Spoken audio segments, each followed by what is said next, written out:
Hello and thank you for joining me in this Mind Mastery video. Today I'm going to talk about the archetype of the warrior. So what I'm going to do is I'm going to follow a similar format as I've done with previous videos on the different archetypes. So I'm going to first describe what this archetype is about. I'm going to describe the positive and the negative aspects. And lastly, I'm going to provide some tips on how we can use the warrior archetype to help us with moving forward in life, to use this energy, strong energy, that the warrior archetype is associated with to push forward against the obstacles that we might be facing, or we might also use this archetype for a self-transformation. So essentially the warrior archetype is about connecting with this deeper, non-verbal, instinctual level where we follow our intuition, we follow our instincts, and essentially when we are under the influence of this archetype, it's more like this primal way of being where we connect with this deeper level of existence, where we connect with the animal world even, right? So it's not so much about rationalizing our way forward. It's not so much about using logic, but it's more about making our decisions very quickly. And there are some differences between the female and the male version of the warrior, but I'm going to try to use the neutral form of this archetype, because regardless if it's a masculine or a feminine form, it draws its energy from the same place.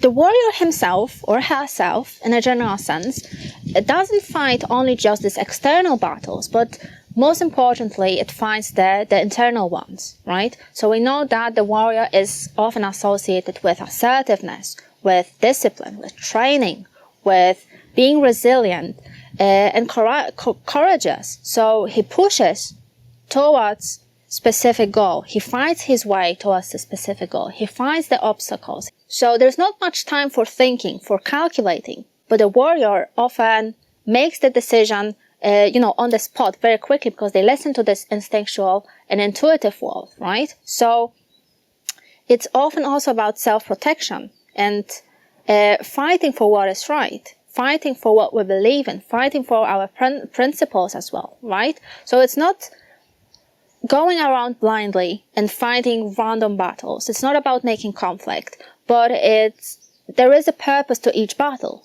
right?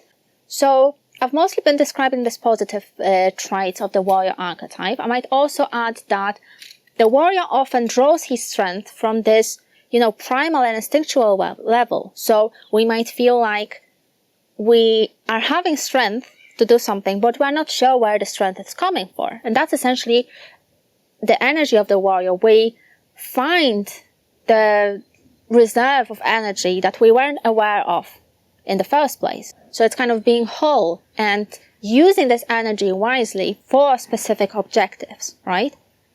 Now, if we are not aware of how we can use this energy, how we can use this aggression, how we can use our instincts and strength to push forward, that's where the negative form of the warrior archetype might manifest. So essentially, the negative form of the warrior archetype is about creating conflict, being aggressive, raging, right? So kind of disconnecting this instinctual level from the emotional level, from the mental level, from cognitive level, so that everything is all over the place really, and the warrior is shooting his energy all over the place. So it might also manifest itself as not having empathy, not having composure, not having discipline, but being very chaotic, very destructive towards ourselves and towards other people. Instead of using this strength that the warrior archetype can provide us with, this ability to focus on the single objective, instead of using this balanced form,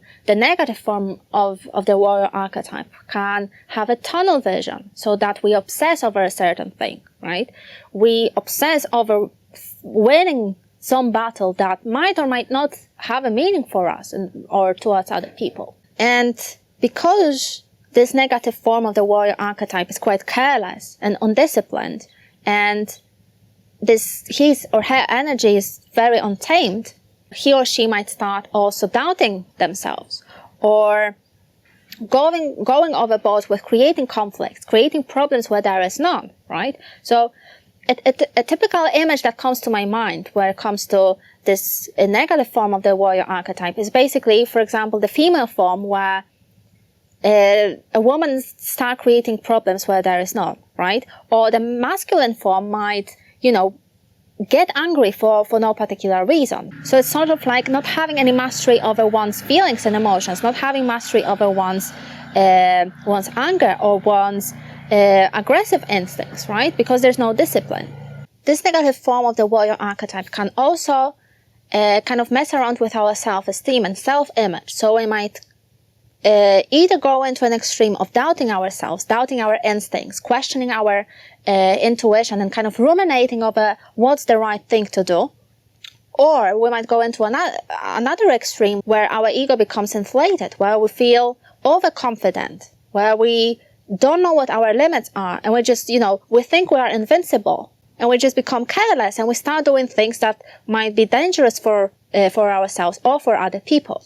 So that leads us to what we can do in order to balance this form of an archetype, what we can do in order to use this energy for a balanced way of living, not for, you know, aimless destruction or aimless conflict, but rather using it for personal transformation, for protecting ourselves, for protecting other people, right? So first and foremost, we know that the warrior often needs to undergo a specific training, right? So using warrior archetype is all about discipline and applying this energy, applying our instincts, applying our aggression towards specific aims. So we don't go around shooting this energy aimlessly, creating conflicts and destroying different things in our lives, but it's more about prioritizing. So what do we want? What are our values? What are our principles? What are we willing to die for, right? As warriors, we need to create specific objectives in our lives, specific priorities, specific things that are important to us, are important to our community or other people in our lives. So it's all about mastering our skills, mastering our aggression, our instincts, and all our emotions, really, right? Because emotions in general is just an energy, right? So it's all about mastering this temperament that we might be having, this energy that, you know, this creative and destructive energy that might prompt us to take specific actions in our lives. But again, we need to prioritize, we need to know where to apply this energy. And I think that the balanced form of the warrior, or the good warrior in a general sense, knows that the true battle that he might or she might need to face lies within. So they need to find the inner demons first before they can engage in external battles. So it's all about becoming a better version of ourselves than we were yesterday, than we were last year, and constantly improving, constantly learning in order to master the skills and in order to become a better warrior, essentially, so that we can apply this energy in a creative way where we create certain things in our lives that are important to us, right? However, sometimes we also need to destroy certain things in our lives before we can move on. So again, knowing how to destroy also is associated with this warrior archetype, with this balanced version archetype. So again, you don't go around destroy everything that's on your path, but you know what to destroy without causing too much damage, for example, to yourself or to other people. So there needs to be a reason for destruction. There always needs to be this clear objective of what you want to do, where you are moving, where you want to move, and generally what's the whole purpose, what's the whole goal in your life, right? What's your mission as a warrior? What's the point of your fight?